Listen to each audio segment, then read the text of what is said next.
Hello and welcome to Coffee and Catholics, a Catholic women's talk show podcast. I'm Stacy, one of your hosts, and with me I have... Hi, I'm Alisha. I'm Annie. And I'm Lauren.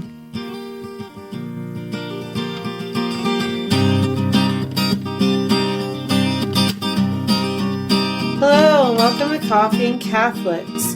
This week, we have been talking about the previous episode that we aired with Father Brashears about manifestation and snake oil. And we got on our own into a conversation specifically about yoga from that episode. And it was a really good conversation with differing opinions. And we were like, hey, this could be an episode. So today we're going to be talking about yoga and whether or not yoga is something that Catholics should be practicing or not. And again, we have stated this, I don't know how many times on this podcast, that we are not church authority. These are our opinions, and we do look at church teachings and we do research on this stuff, but we are not the definitive, authority on these matters. I don't know, I am. Oh. Annie thinks she is. It's infallible over there. The official decree, and I know we talked about this at the last recording, according to the Congregation of the Doctrine of the Faith, is anything like this you need to be very, very careful with. There was no official, I think we all want the church to come down on one side or the other on this and just tell us yes or no. But I think it's being left open for a reason. The basic gist of what it says is you need to be extremely careful with this type of practice. And that's where that leaves room, right, for a little bit of movement and fluidity within interpretation and within your own individual lives. But we realized that, like, amongst the four of us, there was a pretty strong divide between what we think is, where that line should fall. And we've always wanted to model really respectful discourse. We are totally different human beings, and we all have very different opinions about things sometimes. So what better time to discuss that than with you guys, who probably are wondering about these things too and trying to figure out where you fall in the landscape of this. I have friends who are Payo instructors, and I have friends who are dead set against yoga being as some sort of tool of the devil. And both of these individuals love God very deeply. So I think there's room here for us to have a discussion.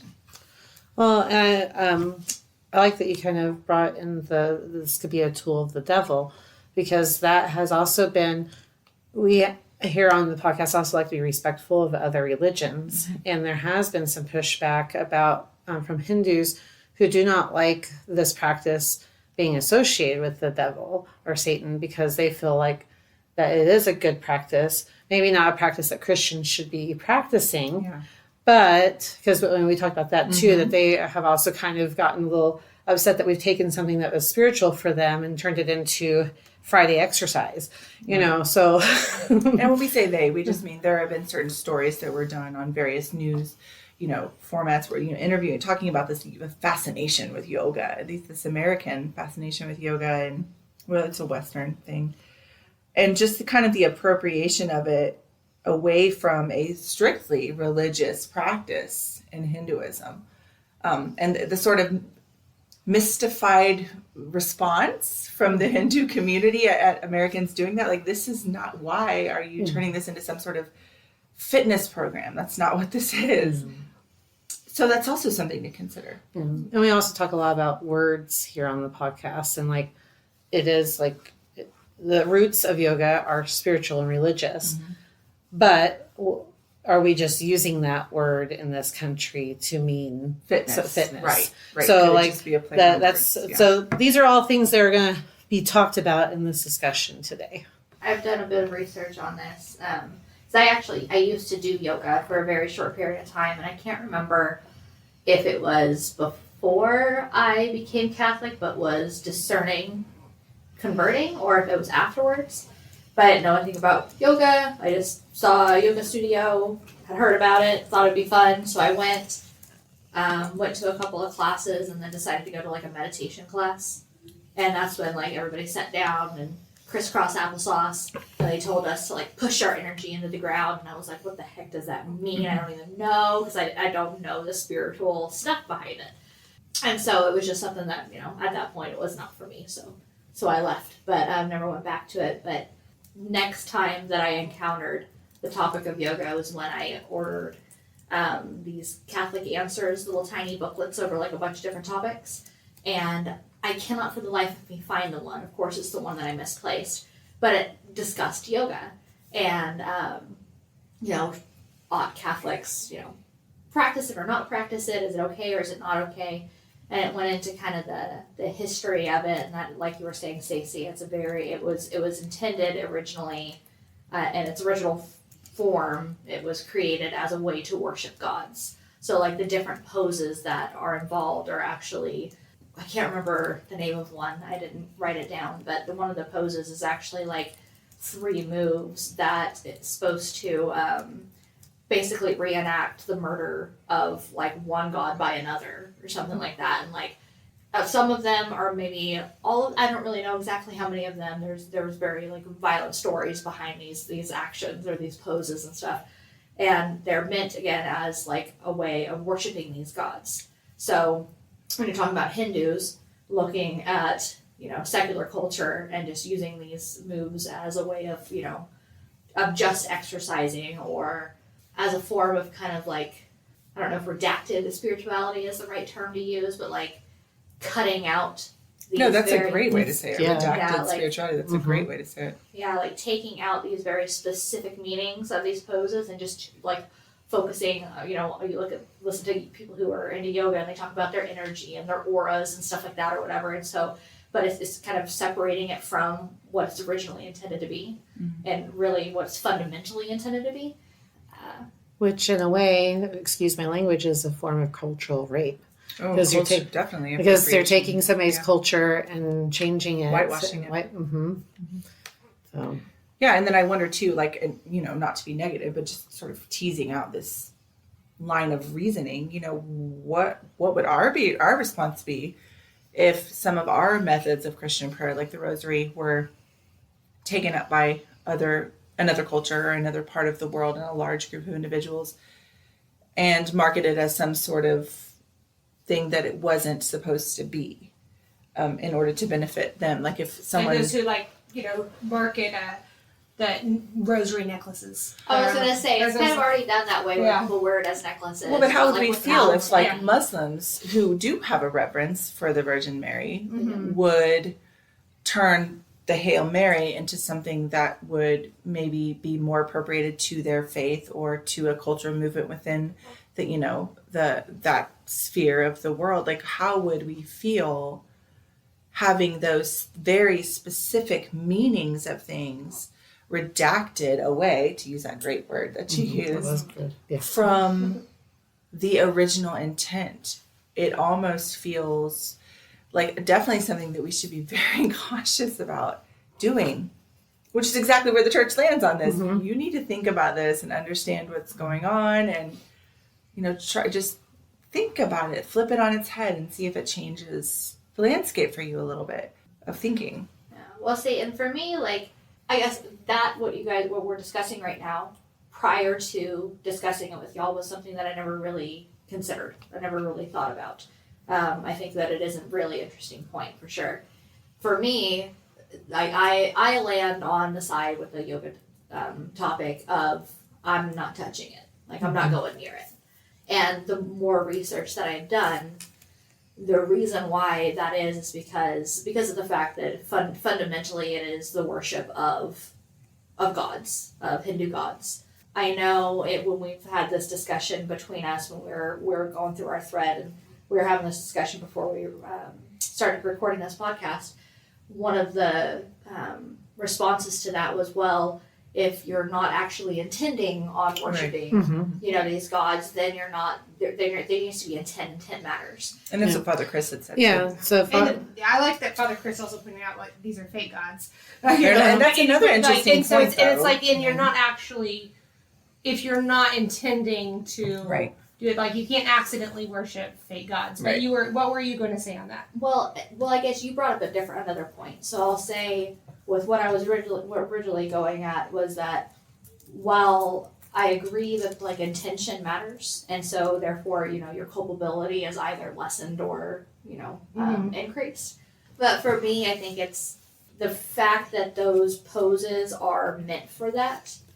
If I were to do some stretches at home, and I were to find out that this stretch that I have been doing happens to be a stretch that people do in yoga, I wouldn't be like, oh my gosh, I can't do that, because it's a stretch. A stretch in and of itself is not the worship of a god, right? Yeah, baby stew, downward dog all the time. Right. Exactly. But, child's pose. Yeah. But for me, I'm not going to go out and seek to do yoga and seek that out so that I can find out those poses, because I think that there are plenty of other places that you can look for plenty of stretches that don't coincide, don't have that kind of spiritual baggage that yoga has. Yeah.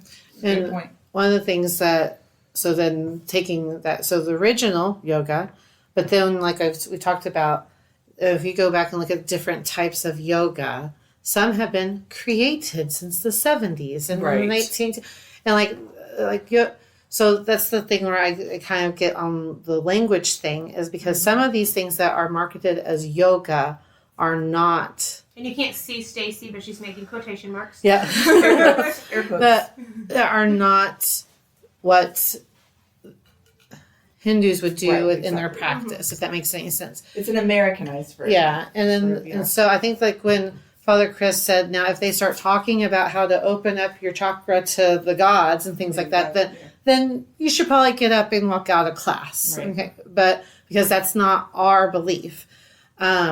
But when you're just doing a stretch to do a stretch and the teacher's calling it yoga, but it's not really yoga, where's the fine line? If you go to a gym and the only stretching type class they have is yoga, but it's not a spiritual, are you not allowed to go to that class and get those stretches, even though you've paid your membership and they have all the things there that you need? And it's the one place that's close to your house, but now I can't do my stretches.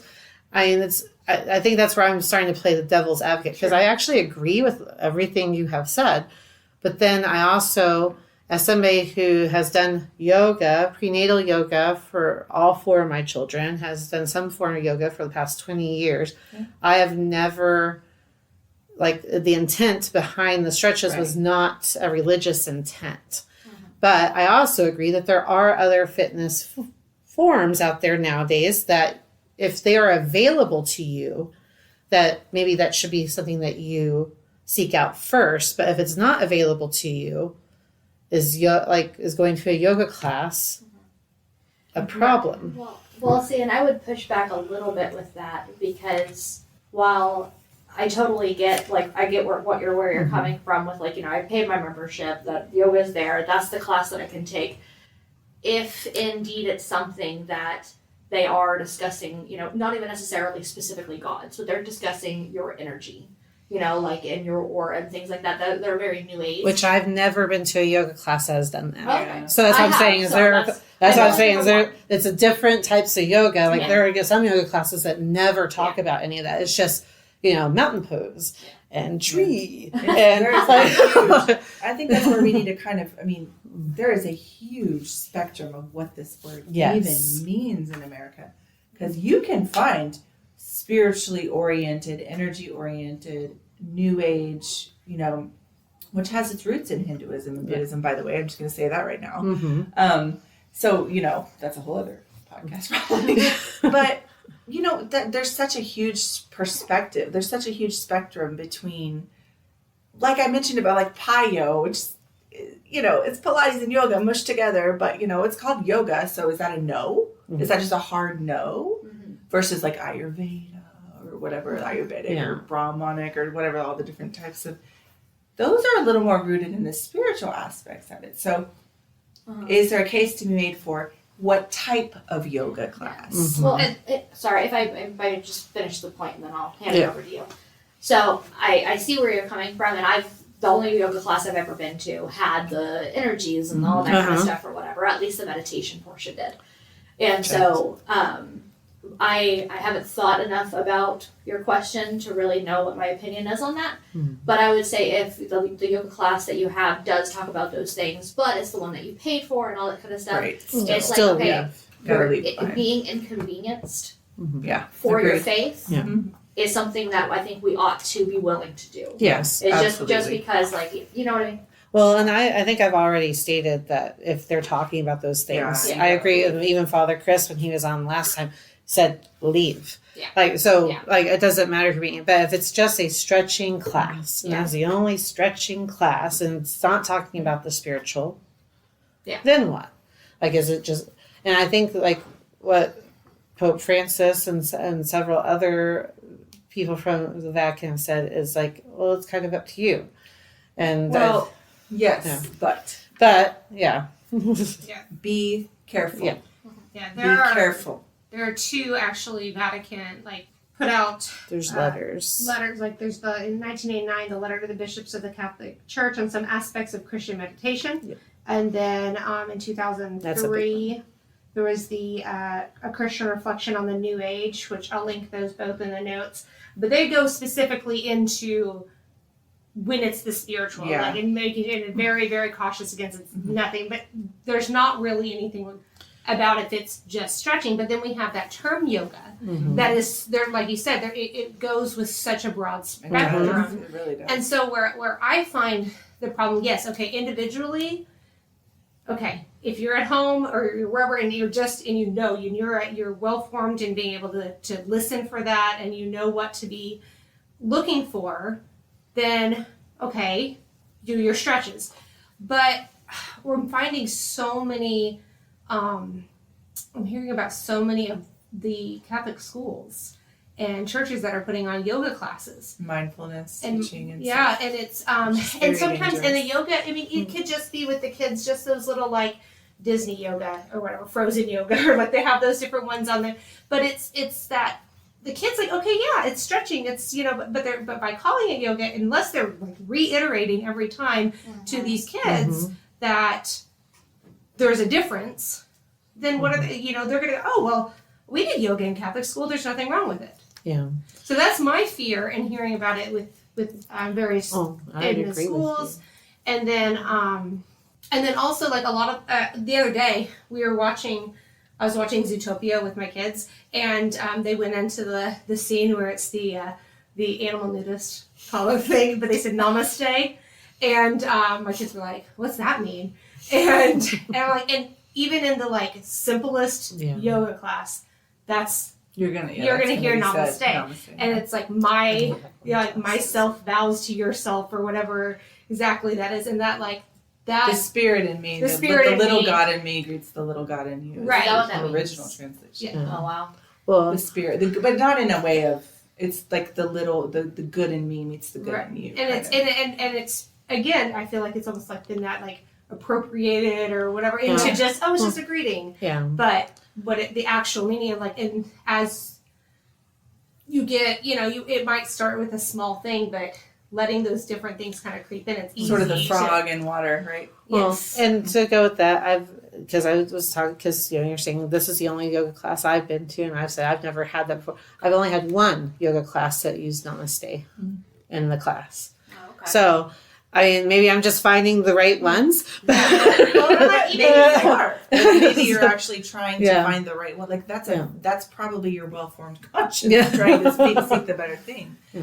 I think it's really important to understand the history of this kind of mingling of Catholic prayerfulness and meditation with Eastern meditation. That really began in the late 60s and 70s. Father Thomas Keating was one of the leading proponents of the centering prayer movement. I'm sorry to say that Thomas Merton, which I know he's very beloved among Catholics, will probably get letters, was fine up until the end part of his life when he started to really to adhere and to engage in a lot of Eastern Buddhist practices and write about them. And so that's unfortunate because Thomas Merton was an incredible writer and mystic, and we owe a lot to his early writing. But unfortunately, at the end, some of that became a little mushy. towards the end. But this has been going on for a while. It started with centering prayer. Then that kind of fell away. And then the yoga movement came up. And then we had the Tai Chi movement kind of on before that, actually, the Tai Chi movement. And then it was the mindfulness movement. There's been a steady section of Catholic ideology and philosophy that tries to merge the two of these things together. And they've been trying to do it for like 40 or 50 years now, or 60 years now. It's just not compatible. There have been specific, and I'm not talking about specifically about yoga, but I'm trying to trace back to this movement in this country. Eastern meditation and Catholic meditation, they do not mix. You cannot have both. The end is this different. The means is different. The goal is different. But we're really trying to make it work still. Well, and I love that you bring that up, because that was the other thing that's been like on the tip of my tongue this whole time. I'm like, oh, it's not ready time to say that yet. Is that meditation is also one of those words that I think that we are having a hard time with, because saints have done meditation for hundreds of years. Mm-hmm. So then when we hear people talk about meditation, it's the same words, it's the same thing, but it's not the same thing. Right. And trying to get the results that you're wanting with Catholic meditation using Eastern practices is not going to work, like you said. It's actually dangerous. And I think that's where we get a lot of these problems, is like we've used these same words. I see this a lot in just society in general. Like, you know, and I'm not going to get into too much of all that, but a lot of times these words are used for two different things, but people can't see that they're different because nobody has pointed out the differences. Mm-hmm. What is the difference between Catholic meditation and Eastern meditation? What is the difference between just regular, like doing some stretches so that my body is flexible and strong and my core is centered so that I have good balance and just good fitness in general, and doing these poses that are religious in nature? Like, what are the differences between those two? And I think it gets really hard. And I think, Lauren, you said it in our thread, that sometimes we just want the church to tell us, to say the answer and tell us what we can do and can't do. But it gets hard because it's murky. Because there are some similarities, but they're not the same. Well, and like you're talking about the differences. So like, you know, when you're talking about Christian meditation, you are meditating so that you can commune with God. So that your body, your soul, your whole self can be filled with God. You can meet Him and become closer to Him and all of that. But with many of like the Eastern meditations, it's about, you know, you are soul. You need to, but your body is kind of like this thing that we need to get away from because it's bad technically by nature, and therefore we need to separate from the earthly things. And that kind of sounds similar, because like God tells us to separate ourselves from the world and worldly things, but it's a much different approach. Because we are a mind-body composite, where an Eastern, they're separate. But we view them as one. They're not one, but they're united. Well, and there are some as well, and I don't know all the specifics, where you're trying to not get yourself to God, like raise yourself up above yourself or whatever to commune with God, but rather it's about yourself. Like it's a sole focus on yourself, and like how can I become empty? How can I become empty? It's all about the focusing on the self, which is very contrary to the Christian faith. And the idea of emptiness is to avoid suffering. So there's the hitch. We're not supposed to for a good reason, because when we suffer, we wound others, and we become so wounded ourselves if we're attached to the things of the world that we can't function at our highest capacity. That's the whole idea of Buddhism, is that when you empty yourself of those types of attachments and sufferings, you can achieve inner peace. It makes a lot of sense. Unfortunately, this human soul isn't wired that way. Well, and we know that we can't achieve human peace without our inner peace without God. Yeah. And so, God tells us to take up our cross. So exactly. To suffer, is what Christianity teaches. Well, we transform suffering as opposed to... Well, and I do want to ask what you guys think, because I honestly don't really know, but the word yoga means to yoke. And what do you yoke to, right? Like when we are called to Christ, we are called to take upon His yoke, right? We attach ourselves to Him. We, make ourselves known to Him and Him known to us and all of that. And like we yoke ourselves to Him. But when you're talking about yoga, meaning to yoke, what does that specifically mean? And from what I understand, from what I've read, the word specifically denotes yoking yourself to the Hindu gods. So what do you think? Because you were talking about the importance of words. Well, but that's what I'm saying is that people aren't using it that way. Meanings are important, but we also have to acknowledge when people aren't using words in their appropriate meaning. So if somebody is calling a stretch class yoga, is it really yoga? And I think that there's also some of that confusion there too, because like I just said, that we use a lot of these same words, like yoking ourselves to Christ and helping Christ carry his cross, and Christ helping us carry our crosses. And that sounds very Christian to me until you start talking and then you go, oh, but that's these pagan gods. Oh, okay, well, there's a problem there. Okay, but up until then, everything you said sounded very Christian. So that's why I think people get really confused. Well, why can't I just call it yoga, but have a Christian focus on it?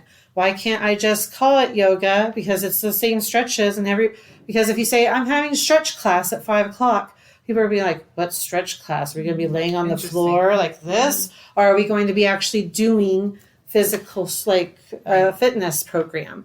Does that, people know yoga is associated with fitness.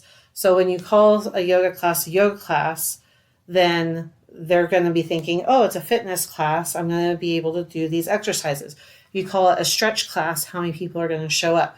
Your 80-year-old members coming to the stretch, golden. I mean, this is what I'm saying. It's like, yes, language matters, but we also have to be aware of how language changes and how language is hijacked and used for different things. Excellent point. So like meditation, again, same word, but when you put them into what you're actually doing, they have two totally different, and sometimes not even totally different.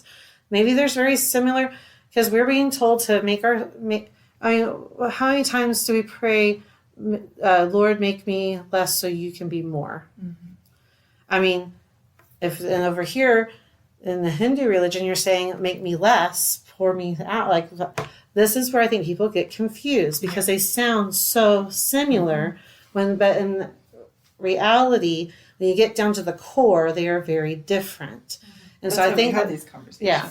So I think that's where we have to give a little grace to some of our friends. Like, so if you're like totally against yoga, don't be like telling them that they're worshiping Satan because they're doing yoga. Because I think that we go on these extremes and we don't remember that language changes, language adapts, language moves and shifts. And so, yes, that's what it originally meant. Yes, this is what it was originally for. But is that what it's being used for? I think that's where intent comes into play, because there are yoga classes that don't incorporate all of the spiritual names. Like, they use the English words like child's pose and tree pose and mountain pose, which the other ones, and if you use the actual Hindu words for those poses, are words that invoke the gods or are named after the gods. And so, like here, yes, I'm doing that pose, but I'm not doing it for this god. I'm doing it so I can stand on one foot with my hands like this and balance like a tree, like in the wind. And Stacy's very good. And and the warrior pose, I'm standing like a warrior. But if you go back and look at what warrior pose is, yes, it's that horror, like it's 3 moves to get to this one move. And yes, in the original, it was a depiction of this god, but they actually have different names if you're speaking them in the Hindu than what we would say in English. So I think that that's important also. Excellent point. So like we culture hijacks these things and uses them differently. And we have to meet people where they are. Yes. And I think that that's where a lot of the conundrum comes. That say, yes, there is all these classes that don't, but these other ones still do exist, and they get even into the very deep. And so it's finding this, like it seems like you've been Lucky. Blessed. And that you know, the ones that you have found haven't brought any of that into play. But that's not always the norm. Mm-hmm. It seems like that's more or it might be that it's mostly like that, but then there's just like these little. That's been my experience. Yeah. It's these They're little mostly bits. not, and then a little bit thrown in. Yeah, because I've done a little bit of the ones that are on the Apple Plus Fitness. I've done a little bit, but I not a whole lot, just because I don't want my kids to like get confused. Mm-hmm. Mommy's doing yoga, that, you know, because we just haven't. And they climb on me if I am on the floor, or do anything exercises. It's just why I'm fat. It's my kids. Also because there's a child inside me trying to come out. Not at this moment. Not if you won't. Right this second. Soon. Well, and can I? wish. Okay. No, I was just saying, like it'll be all the stretching, and then they'll say have like a little bit in there of the just that just slight spirituality. Not much, because it's, you know, supposed to be very secular. Yeah. Into just that because of what it is, but it just has enough in there that it's like. And I agree with all of that. I also pose but isn't that the world we live in? Right. And aren't we constantly combating that little push in, the little push here in our schools, in our libraries, and our it's just we can't escape from the world. So are we going to run away from our classes too? Or I mean, as you know, but as you a also don't well-formed person, Yeah. in that, I'm like, I can see that. Yeah. And I'm not saying that others are, you know, not well formed or anything like that, but it's just that you have to. It's important to be aware of those things, and that's why for me, like the use of yoga in schools with younger kids, or even having it like just in a parish in general where it's for adults, just because of the cause, not scandal, but like it makes it, people look at it like, it makes it hard for people to discern. Like if the church is offering a yoga class for adults, then why? And there are churches in our diocese who offer yoga classes for adults, and so we don't know what's in that. Like, or people that go, it may just be the stretches and stuff, but somebody looking in may not know that. And Alisha, what were you? As you guys know, I emailed a priest about it. Oh, that's right. I never got a response back. I don't know what happened. I'm just praying for him, you know, hoping that none of the spirituality is getting into it. Well, I know we're running short on time, and so that's why I'm like, I want to get in this last point, because we've talked about, okay, like, you know, just doing the stretches is totally fine. Make sure not to get the spirituality in there. But then we've also said, like, it's dangerous because it's hard. And one of the things I've read is that it's hard to keep spirituality out of it. Well, if I'm just doing the stretches and not focusing on spirituality, how is that hard? So I want to pose the question of, would this possibly be it? Because, and Stacy, you've seemed like you've had the most yoga experience out of all of us, so maybe you can say better than I. But it seems to me that the attraction to yoga is not just physical fitness. The attraction to yoga is the peace and the calm that it brings about through the poses. Natural peace. Yeah. Stretching. And so my thought on this, and the question that my thought on this, I should say first, is that there might be that danger that we're overlooking, and that if you're a person who maybe you're not very well formed in your faith, maybe you you're still very, I don't know if juvenile is the right word, I don't know the right word or whatever, but like you just haven't grown in a personal relationship with God very well. You're not well catechized or whatever, especially. And you're going to these yoga classes and you are getting this peace and you're getting this calm and this tranquility.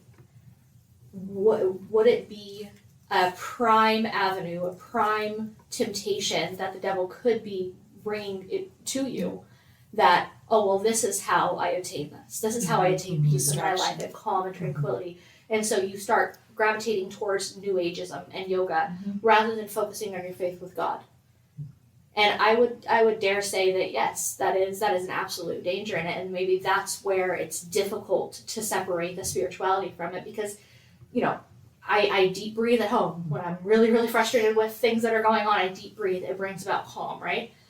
Stretching to bring about calm is not a bad thing in and of itself. Deep breathing to do so is not bad in and of itself.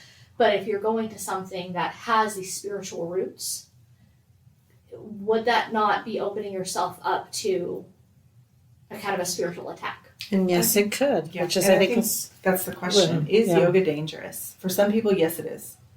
If you are not well catechized, if you have struggled with an attraction to Eastern practices before, if you have been involved in the occult, if you were involved in the New Age movement once or New Age practices, you need to run like hell from yoga. Well, I mean, because these are our personal, well, not even, no, I'm getting there. Sorry. These are our personal stories, right? Mm-hmm.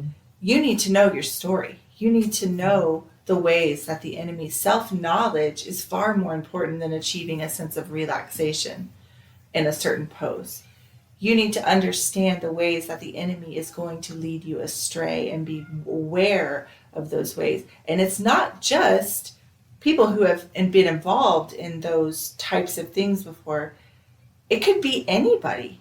So could it be dangerous? Yes, it really, really could. And to your point. Well, and even though I've been advocating on the other side, most obviously, I was a little staggered by a statistic that Alisha shared with us this past week.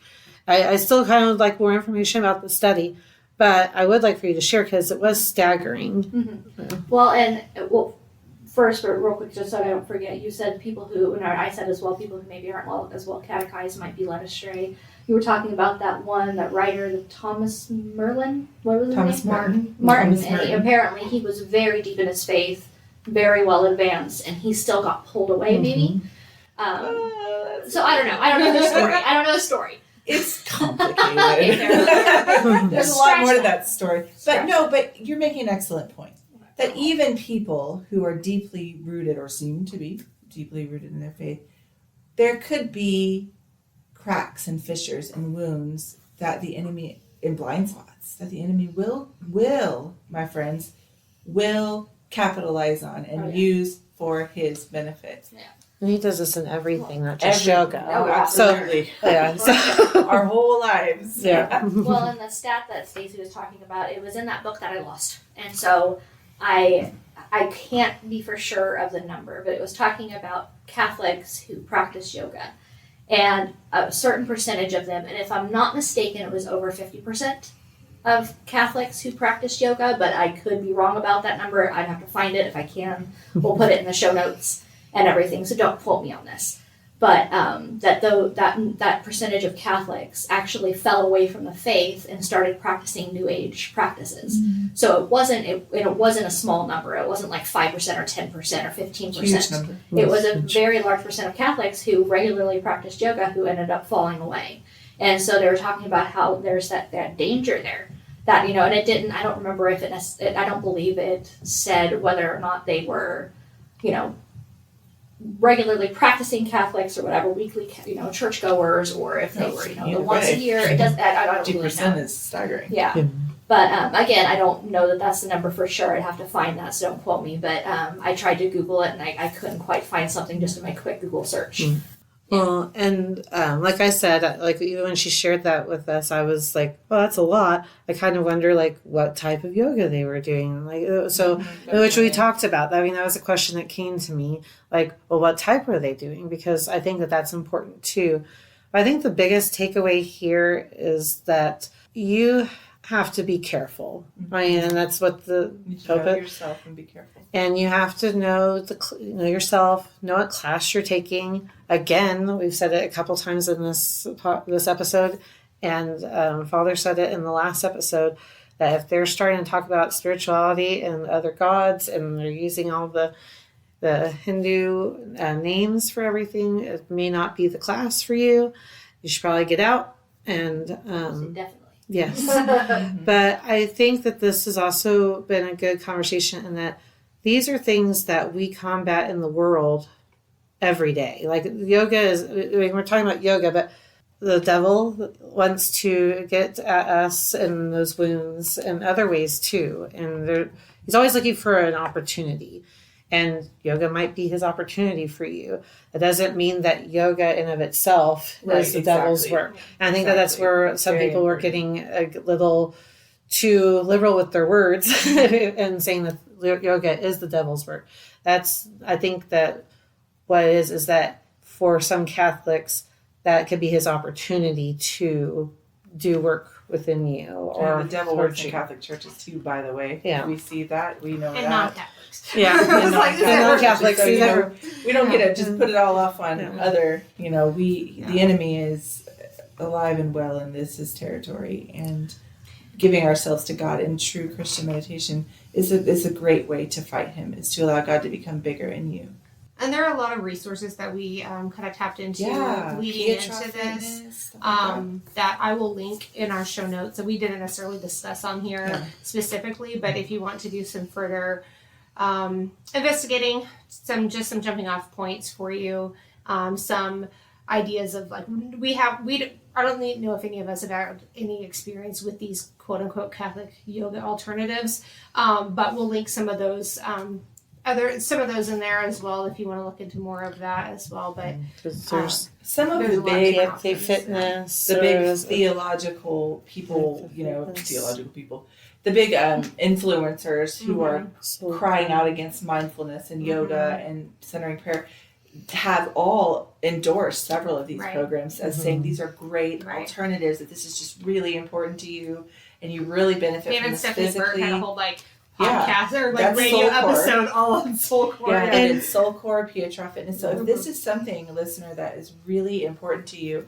and your heart's beating fast and you're stressed out right now because you don't want to offend the Lord, but you love your yoga, pray about these alternatives, think about these alternatives, and see what God does and what he might lead you into from that. Like I said, there are many perspectives here in this room. The baby in the room has the most opinions, but he can't speak them yet. Yeah. And for those of you who have been praying for Alisha, or if you've seen our posts when her baby was born, he is home now. Yay. So thank you for your prayers. And actually, he's here with us right now. And he's sleeping. He's got tiny little cheeks. It's lovely. Yeah, thank you all so much. I really appreciate the prayers because it was kind of a scary situation with him coming so early, and he's doing beautifully now. So thank you so much. But we hope we gave you guys a little bit, hopefully we didn't muddy anything else up, but we gave you a little bit more clarification if you've been discerning this topic. Obviously, we're still, discerning ourselves. So, yep. Some of us are kind of still figuring out how we feel about it. And as always, thank you for joining us. Thanks. Thank you. Join us again in 2 weeks. Until then, may God bless you and may Mary accompany you. Coffee and Catholics is a proud partner of the SmartCatholics Podcast Network. Find new shows to love, meet like-minded Catholics, and join the community at smartcatholics.com.